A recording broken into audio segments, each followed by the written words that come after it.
Today on Voices, are you carrying the burdens of someone else's fears? This topic was something that came to me while I was listening to a TED Talk. It was about a 30-minute TED Talk, but this specific phrase was one that stood out to me. And it encompassed many different things: emotional, social, economic. But specifically, today, the focus will be on economic entrepreneurship. So I'll be talking with Alexander Wyrick about his perspective on that question. Let's go. Welcome to the podcast today. So on Voices, I have the voice of a good friend of mine. We started out together working at the YMCA with children, and it takes a special person to work with children. So I have my friend on here, Alex, and we're gonna have a discussion about entrepreneurship, but specifically, are you carrying the burdens of someone else's fears? So Alex, it's great to have you. I'm gonna give you a moment to introduce yourself because no one can introduce a person like they introduce yourself. Oh, yeah, you're right. And thank you for having me. This is awesome. I'm excited. Cool. So what would you want people to know about you to sort of start off the conversation? I'm human, I'm a human person that's so happened to be in business, the business world can really take you under, it can overwhelm you in a sense. So I think when you have that human foundation you're human, it kind of breaks barrier, it makes it not so tough and so stiff, with the business world, So I like to say that first. Well, and that's awesome. And the interesting thing about it, we were young when we did the YMCA, and I said, I always refer back to that. It's we were wild and young and just having fun and not knowing that we were still impacting not just the kids, but also the staff as well. Right. And the great part about that foundation is, like, I'm in contact with a lot of the people, I think,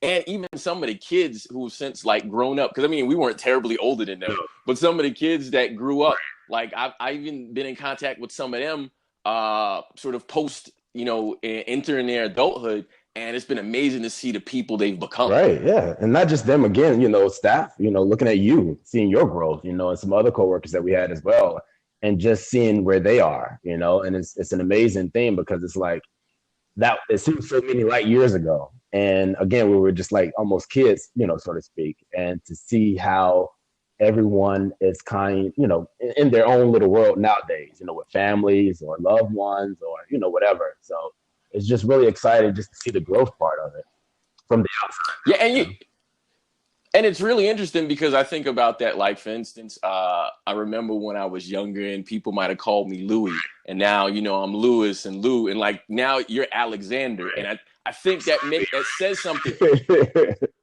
Right. But it also says how you take yourself seriously and how, the people that know you're not going to force them to call you that. But when you're in doing your business, you're like, hey, there's a way I want to be addressed because I have a professionalism that I carry. Right. Yeah, I think that's important, And so I think an interesting thing. So I was a teacher for a while, and I'm teaching abroad right now. Nice. And working on entrepreneurial things. But I left teaching and I went into business. I went into some operations management with rental cars, and then I went into insurance, personal lines insurance. And the first thing I had to learn was how to build a network. And I didn't know what that was. I knew people, but it's a difference between knowing people and creating a business network. So my first question for you is, like, how do you network? Because networking is the lifeblood of being an entrepreneur and business. Right.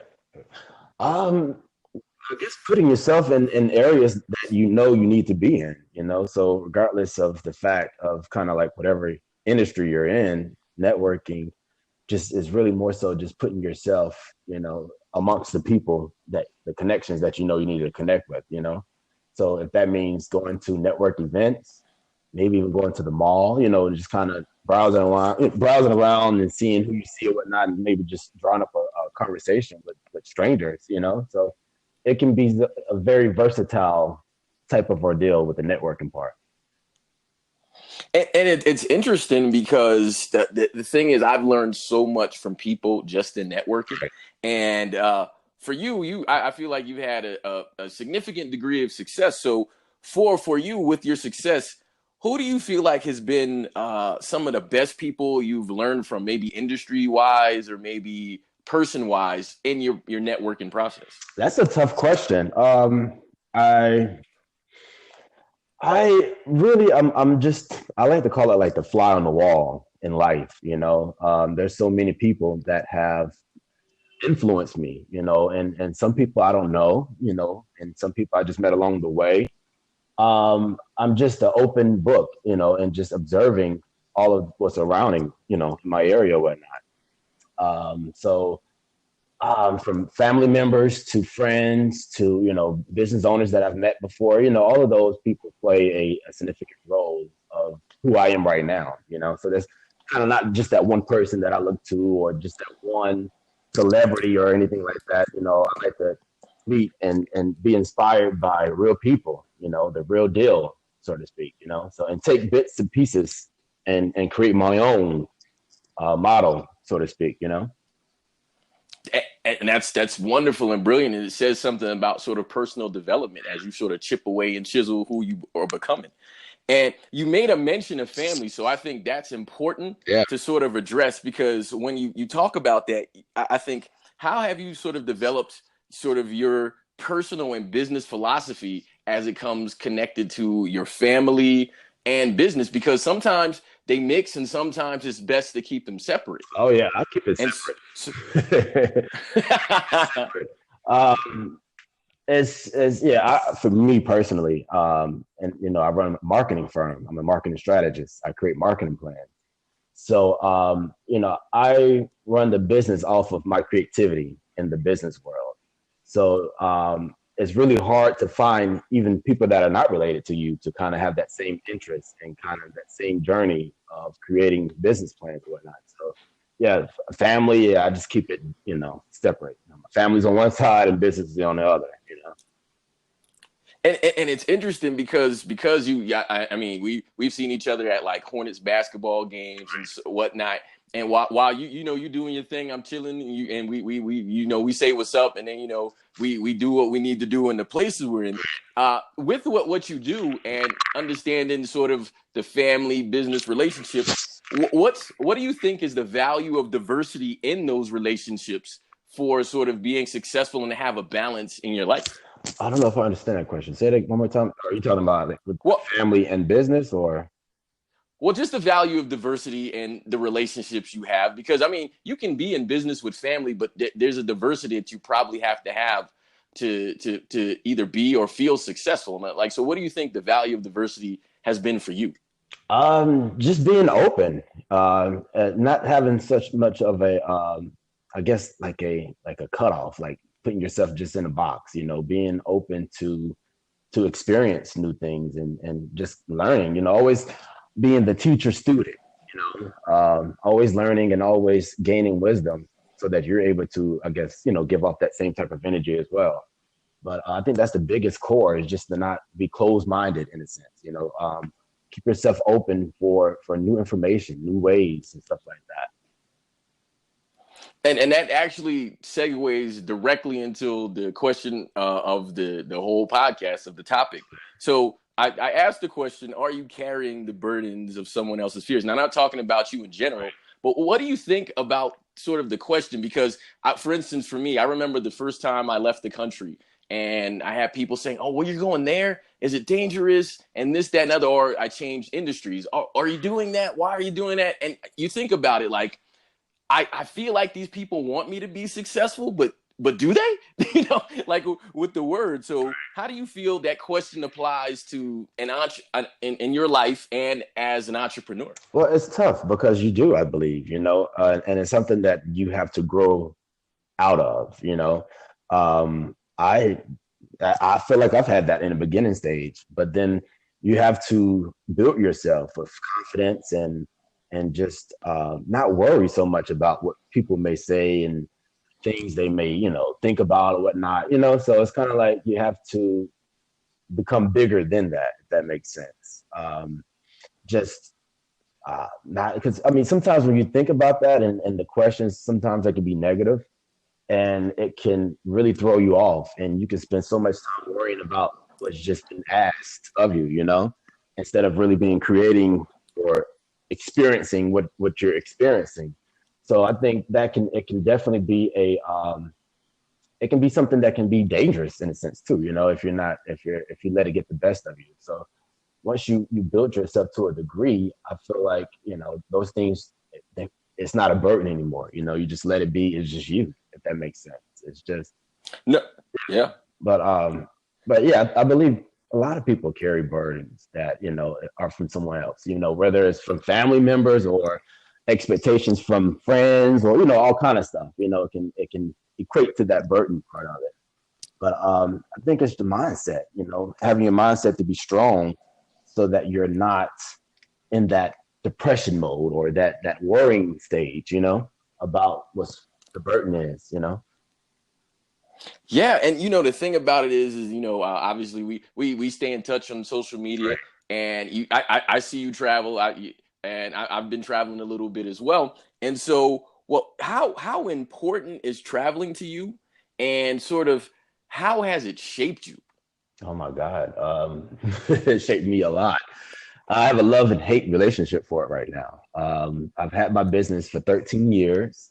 The last 8 years of the business, I travel probably a good 98%, if not 100.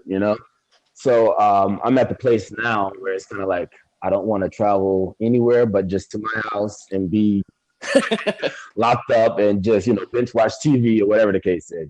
But I think it's important because you really don't really get a good insight on life until you get outside of what you're comfortable with, and something that's so normal. Sometimes you have to get away and just put yourself somewhere completely different and you don't have a clue and figure it out, learn about the place that you're at. So, and meet people and be open to new cultures and new experiences and stuff like that. So travel is definitely a big thing, I would say. I would definitely encourage people to travel.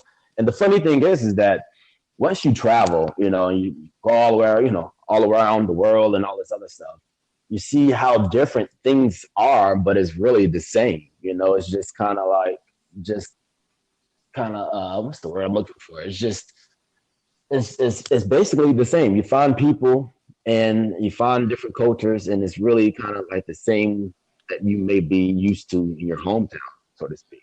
So but with different Right. songs or whatnot. So yeah. And it's interesting because every now and then, well, we might comment back and forth to each other, and I noticed, and you sort of mentioned it with your sort of love-hate relationship with it in the moment, because you understand the necessity of it.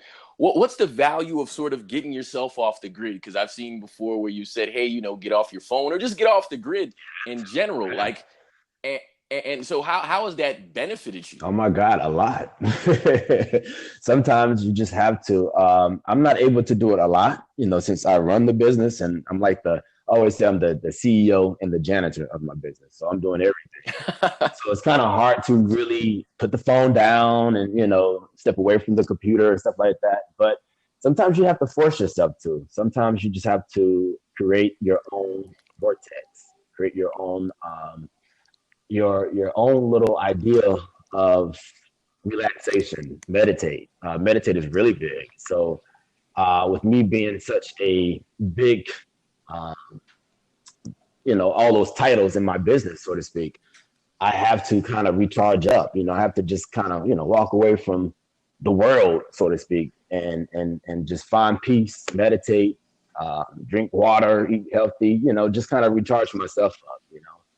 If not, I'm just as bad as the next, So it's kind of very important for me to do that. So I definitely would tell anybody, embrace that if you're able to do it. Just kind of step away from television, cell phones, laptop, even if it's just for 24 hours or 12 hours, just be away from it all, and listen to your thoughts, listen to your body. Your body is telling you all kind of things. And sometimes we don't hear it. Sometimes we hear it and sometimes we ignore it, So definitely key to just be somewhere and listen to yourself, listen to your thoughts and your inner body, speaking to you. And that's amazing. And so that actually goes to my next question. So, like for you, and I know it's not the same all the time because you mentioned meditation. And how do you decide when you're going to get off the grid? Like, what are the indicators that you felt in your own sort of life or in your physical being of, hey, you know what, it's time to kind of step off the grid? Um, sometimes it doesn't have to be a reason. Sometimes it can just be, hey, life is going great right now. Let me just make sure I can maintain this greatness. And then sometimes there are moments where you're just overwhelmed and you need to be like, oh, I just need to break away and just shut down for a moment.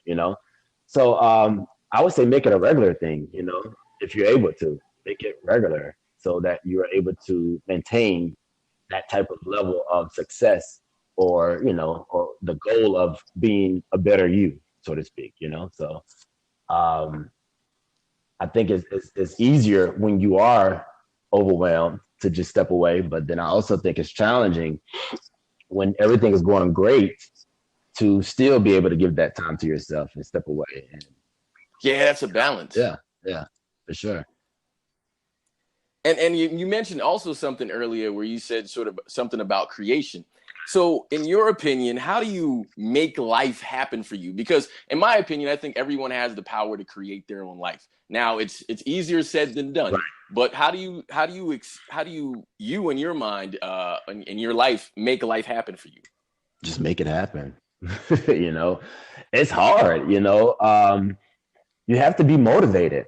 And anytime where you're not motivated, it's easy for you not to make life happen. And if you're not making life happen, it's going to make it happen for you and you're not going to be in control of it. So you have to be motivated. You have to have that fire that's lit inside of you for you to keep going and being charged up to be motivated. Because as soon as you lack the motivation part, life is going to be in control and you're not going to be in control of it. So, and that's when some negative things may happen, or you find yourself in a place where you're not happy. And I think it's all due to motivation. So how motivated are you, so to speak? So be motivated. And it's hard. I know it is. I mean, we live in a world where it comes at you at all kind of times and you kind of have to be on guard 24/7, which is very exhausting at times, but you still have to be motivated through it all. Right, and you mentioned something, and I talk about just sort of how people speak things into existence, Yeah. but how, like, because we say words, and like for instance, on your social media, because it's a platform a lot of people use, and you're selective about the things you say, but the thing that I found most interesting is you've been turning your words into actual things, and so I feel like it's you sort of making it happen. So in your opinion, how have you been able to turn your words into ideas and into a lifestyle? Life, with the social media part, I choose it to be very more of a inspirational thing. Not to say I'm the god of doing right, but I feel like on social media there's so much negativity that you can find. And being a person of color, I believe, let me have my social media be somewhere where somebody is feeling down or somebody just needs some type of a word to help them through. They can go over there and see it. So if you want negativity, you won't find it on my page. So I just felt like it was important for me. I mean, I guess going back to my YMCA days, being a role model, people are looking up to you, and that kind of stuck with me. So I try to speak life. It's so easy to be discouraged and find negativity and stay in that negativity. So anything that I try to speak about or I'm trying to, I guess, post or whatever the case may be, I try to make it be peaceful. I make it be life. Speak positivity to you, so to speak. So, yeah, I guess, I guess that's No, yeah. No, I get it. And the interesting thing about it is that I have a twofold question to follow with that, but it's interesting. So, who, who or what are your inspirations or role models? Now, we alluded to it earlier, sort of like in business, but in life, because you have to know who you are in life first before you step into business endeavors, in my opinion. Right. So, who would you say are inspiration or role models for you? That's a tough one as well. Well, not tough, but I would say like my father, my brother, my mom.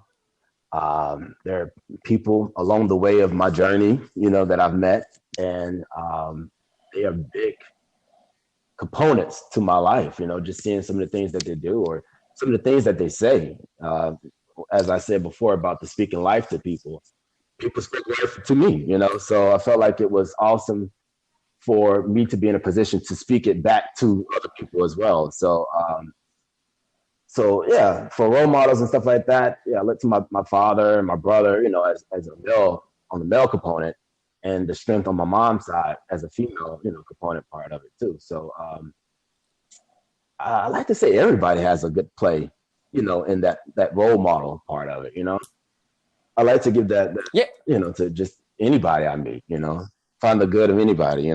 So and that's really cool. So with that, my second part to the question is: so where would you consider like your home base? Because I mean, if you're traveling and you're doing business and you're marketing, so you're having different ideas out there, you're an entrepreneur. Where would you consider or a home base? Is it a sort of a mental thing? Is it a location thing? Where would you consider that, and why? man, it's a mental thing, I believe. Even though I'm always traveling and I have places like in Miami and Tampa and also Charlotte, um, it's not home. Home is within. Home is when I'm able to meditate. My mornings are meditation. First thing when I wake up in the morning, that's home for me, regardless where I am, and that keeps me grounded. So for that question, I would definitely say it's more mental for me. Um, Having that wherever I go. So yeah, I travel like crazy. However, first thing when I'm waking up, I'm meditating, and to me, that's kind of like home. That's something I look forward to. It gets me ready for the day. It gets me just energized, and it's clearing my thoughts. Things of that way. So yeah, I would definitely call it to be a more mental than anything than location. And I get that, and it's important because when you travel, you have to have it doesn't prevent homesickness, but it helps with homesickness because if home is you, Right, then you don't have the sickness when you go to a different place. right. Exactly. And and so also another thing I notice is sometimes you'll do a video of like sort of traveling, and in the video you always have music. And so, what's the role of music and arts in your life? Well, to me, I would say music is a soundtrack of life. So I love music, especially when I'm sitting down creating a marketing plan or working on a business plan or whatever the case is. I have some type of music, regardless of the genre that it is, it's something playing. And I love classic music. I love R&B. I'm appreciative of all kind of music. So music is a big deal, and sometimes it motivates you with some of the music and the instruments playing in the background. Sometimes the words doesn't even have to appear. It's just the music part, the instrument part that really can drive you to be more motivated in a sense. Oh, and I absolutely understand it, and it's an interesting sort of marriage of different ideas and different components to make one thing. And so that leads me to my next question. What would you say is a standout story in your life of collaboration, either in business or in your personal life? Because I mean, what you do is collaboration anyways, but what would you say is a standout moment for you that you're like, man, it took me to this next level, or it was really sort of foundational to you? Being able to motivate. I can't even talk. Look, I'm still jet lagged from last night. I just got in last night, so my mind is still all over the place. Um, I meant to say being able to meditate. The Okay. meditation. Once I really learned the whole traits of meditating and breathing properly, it was like a eye opener for me in life. You know, it's like, wow, I'm actually living now. You know, I'm actually able to process my thoughts. You know, so that's more of an inner thing. You know, being a mental thing. You know, that was that got me to that level to be able to live in a way of just uh, just in a way of being. You know, so yeah, the Yeah, meditation part. so it's like having a relationship with yourself. Like that's like sort of the primary one that you should focus on. Yeah. Yeah, I would say so. I mean, you can't. I don't believe that you're able to help the world unless you are doing it on your own first. You know, like you have to definitely make sure that you're okay and you're taking care of yourself before taking care of others or even doing other things. You know, so it definitely starts within. You know, And it's an interesting concept because I have this sort of opinion. I've listened to different things, and my opinion is people believe selfishness is a negative thing or a negative trait, and I wholeheartly disagree with it right, for the reasons you say it. Because there's selfishness to take advantage, and there's selfishness for self right. development, and It there you have to. yeah, it can be. And I think selfishness is important because if you take care of you, then you can take care of others. Exactly. You know, I guess it also depends on how it's being treated in a sense. Once you're taking care of yourself, then it's like, okay, and then you open yourself up to help others, you know. But if you're just taking care of yourself and you're at 100% and you're just still staying on yourself, that's when it becomes, to me, in my opinion, more of a selfish thing. You know, now you're really being selfish, you know. But, once you're at 100, you should be open up to kind of, bridge the gap between other people and whatnot, you know? And so it goes. It leads me to a quote that I read that you had. It may have been yours, or you may have gotten it from somewhere. But it says, "Even though life is finite, the universe created us with infinite love." So when did that come to you, and what does that mean to you? I wrote that. Yeah, yeah. Like I I don't remember. It stood out to me, but I'm motivated and I'm inspired by a lot. And sometimes, I'm inspired to just words just come to me, and then I feel like what good is it just staying with me if I can't share it, So that's why I choose to share things of that nature. So I probably did write it, but I don't recall. So it might have been one of those things where I was just inspired to just post that, put those words together and post it. And once I put it out there, I don't like hold on to it anymore, So it's kind of like I'm inspired by these words and whatnot. So I feel like I should share it to the world to inspire others. And then it's not mine anymore. It's yours. It's somebody else's. Take it. So yeah, I don't recall that, which is well, it's interesting. You said something, and it actually was the similar mindset I had when I wrote a book. My first book I wrote was called Prisms of Wealth. I thought wealth came in like 6 different parts, and I wrote the book. And then someone said something to me. They was like, "Hey, this thing you said in the book was pretty cool," and I'm like, "I said that," and, like, and it's because when I release it, I don't hold it anymore. So I feel like that's where when we talking about carrying burdens of other people, once I release it, I'm not thinking about it anymore. Like right. And so I'm glad that you were inspired by that to have that as a quote that keep a hold to. So that's very awesome. But yeah, I definitely don't recall.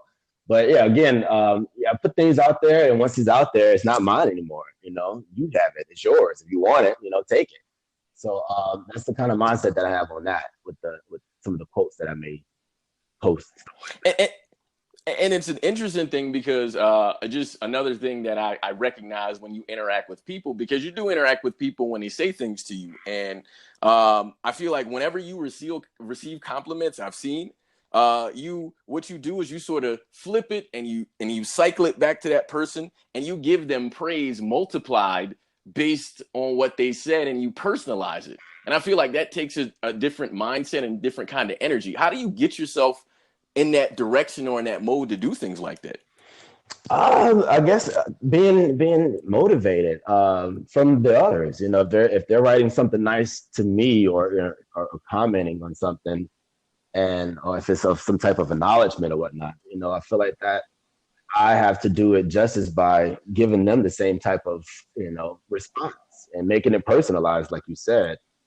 I see a lot of times when not even on social media, just in interacting with people in person, that we're so disconnected from people. You know, even when you're talking, someone may not really be listening like that. You know, they may be just trying to prepare what to say, and not really digest what has been said. So I try to take it all in and meditate on it, and then give it back out to you with some more things to add on it. So I think that goes a long way as well to be able to motivate somebody else when they're motivating you.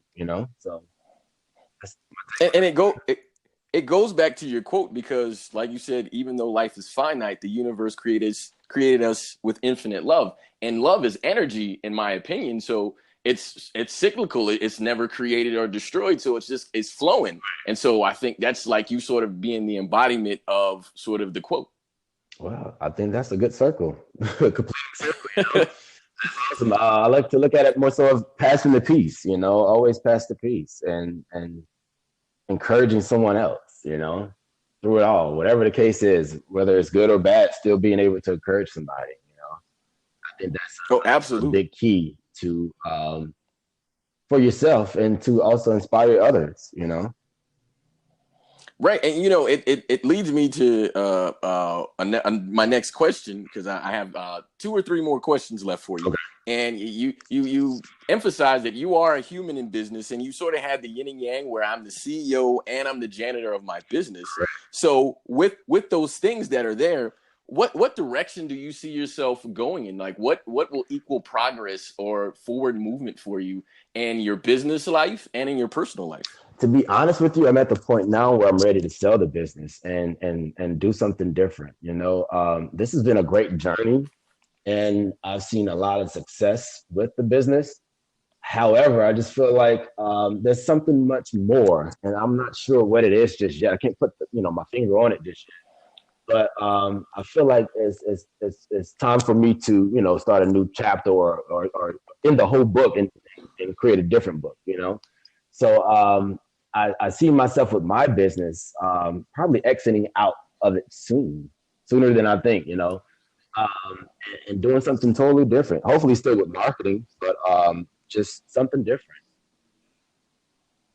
And that, I think that's really fair to have that because when you are the author of your story, you can choose when the chapter Right. moves to the next chapter. Mm-hmm. And so like as far as locations, because like Miami and Tampa and Charlotte, they're very different cities. Very. And for instance, like I've been to Miami. Miami is very young, it's very international, but it's very fast paced. It's not New York, but it's its own sort of being. And Tampa, I mean, Tampa is like when I visited there, it feels like the people who are kind of, I'm going to relax in life. I mean, it has sort of a slower lifestyle feel. And then you have Charlotte, which is number 2 in the United States for money. And so you think about there's money flowing in and out. So you got the relationships of people who have settled a little bit, people who are moving money around, and then people who are young and creating. Mm-hmm. So how has those cities and those selections of cities for like locations for you to reside sort of helped you sort of develop you as a businessman and sort of what does it say about you? That's a good question. I don't think that it says anything about me. I think it's all what you make it to be. I've visited some cities and I'm like, oh my God, this is just so boring. But again, it's up to you. You're the author of your book. So you can make it how dry or how exciting, that you want it to make. So I feel as if I am the same in, anywhere I am, and um, whether it's Charlotte, Tampa, LA, Miami, wherever the case is, it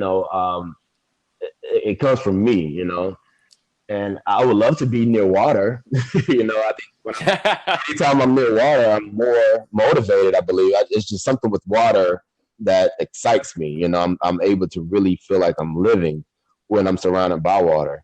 But So I guess if anything, that would probably answer the question that was given. But I like to think, I'm motivated in in any location. You know, Okay, well, and that's good because it goes back to your point about, hey, your foundation, your home. You're starting to wrap up. So, do you have any book or media or meditation recommendations for people that are listening that may help them get to a place of sort of seeing more in themselves and creating a more solid foundation? there's so much out there, and I've had this question given to me so many times. It's like, oh my God, like what did you do? What did you read? And it all starts within you. You can read all kind of books. You can download all types of apps to, kind of gear you into like that meditation stuff and whatnot. But it really, and sometimes I've seen some people who did all of that and invest so much money in all of these things, and they're still like, I don't get it. I'm not getting it. So it's really you. You have to start it. I feel like once you create the time for yourself and you sit somewhere and you meditate and you just breathe, just work on your breathing exercise. That's a start right there. And yeah, you can read books, find any kind of books and apps and stuff like that. But I would say the first step is really starting it on your own, just with no topic, no really goal besides breathing, working on your breathing exercise. That's a great start right there. And do you believe that's the key component for you to have success as a marketing strategist and an entrepreneur? With the meditation part, or Yes. Yes. I believe so. Yeah, I definitely, it has a big key to who I am with the meditation part for sure. Yeah. And I would guess you would think also that like the breathing and the finding you helps you sort of release those burdens of someone else's fears in your life as well. Dude, you don't understand. I had a friend before I even started meditation and yoga and stuff like that. She was telling me, and I was in California at the time, and she was telling me about this meditation class that she went to that was on the beach and like in what was that? I want to say like Malibu area. And she was just telling me how until she really sat there and meditate, she realized the burden that she was carrying was her being molested by her father at 5 years old. And she never knew it until that moment that that's the reason why she was so mean spirit before and so just not living life. She was on her way to become a doctor. And when she started that meditation class, she was able to kind of bring that up of the being molested by her father, and it brought her to tears. And she was like, all this time, and I think she was in her mid-20s at the time, and she was like, all this time, I'm thinking I'm just mean spirit person, I'm always upset. It's because I've never really knew that I'm so upset because of what happened to me at 5 years old. And wow, I never really understood it until I was able to sit down and meditate and clear your thoughts. Your body is talking to you. So, for that by itself was definitely inspirational to me to even want to learn more about it and to do it myself. And I was able to do it. I didn't have anything that distraught that happened to me. However, I was able to really be more focused. I was able to really process life and to be open to, wherever the wind blows, so to speak. But right. definitely it gave me a foundation of who I am and today, and just more of being able to process things better, and being able to take care of yourself and listen to yourself. And that's absolutely beautiful. So, one important question that I think people need to hear from you is the focus was on mindset about an entrepreneur and releasing burdens and fears from other people. What's the best way to contact you if you want people to contact you to maybe, sort of feed off some more, or maybe bounce things back and forth? What would be the best way to contact you and maybe be in touch with your business? I guess Facebook, Facebook me if you're able to, or I can put a link out from my Facebook page. But yeah, my name is Al on Facebook, AL. then my last name, Wyrick, Wyrick. So you can contact me that way. And that's awesome. So, Alex, I love to have all the guests have the final word. And so, what are your final thoughts that you want to leave with people dealing with anything in life, or specifically on the topic that we were focused on today? Be encouraged, and take that however you want to take it. To the listeners, you take that however you want to take it, but be encouraged, regardless if it's for life values or if it's for business. Be encouraged. There's so much out there that can discourage you. And my biggest thing is to always be encouraged, to keep moving, to keep being excited about something, and live, breathe, So that would be it. Awesome. Well, again, this is Alexander Wyrick, and he gave you the philosophy on how to release, or his philosophy on how to release the burdens that you may be carrying from someone else's fears.